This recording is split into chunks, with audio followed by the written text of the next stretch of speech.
সাধারণ মেয়ে ২১ শতক। রবিবাবু, আমি তোমাদের সেই সাধারণ মেয়ে। তুমি যে আমাকে নিয়ে অনেক লিখেছ। সাধারণ মেয়ের দুঃখে ভরা কিস্সা কবিতা, যে দুর্ভাগিনীকে দূরের থেকে পাল্লা দিতে হয় অন্তত ৫-৭ অসামান্যার সঙ্গে, অর্থাৎ শব্দ রোধে নির্মাণ। আমি সেই সাধারণ মেয়ে।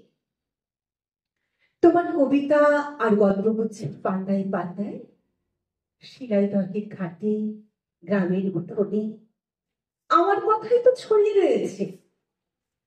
অনেক লিখেছ তোমরা, কিন্তু কেউই আমাকে জিতিয়ে দিতে পারোনি তখন। ইতিমধ্যে কেটে গেছে ৭৬ বছর। দুঃখ মন্থন করে তীরে এসে উঠেছে তোমার সাধারণ মেয়ে। নিজে নিজে নিজের জোরেই আমি অর্জন করেছি পায়ের তলার মাটি, মাথার আকাশ। কয়েক হাজার মেয়ে সাধারণ ছড়িয়ে রয়েছে নিউজ রুমের করিডোরে, কম্পিউটারে, বিশ্ববিদ্যালয়ে, স্কুলে, কলেজে কলেজে, ছেলেমেয়েদের স্কুল সিলেবাসে, রান্নার টেবিলে, হারমোনিয়াম থেকে হার্ভার্ড পর্যন্ত অনায়াস চলাফেরা এখন আমার।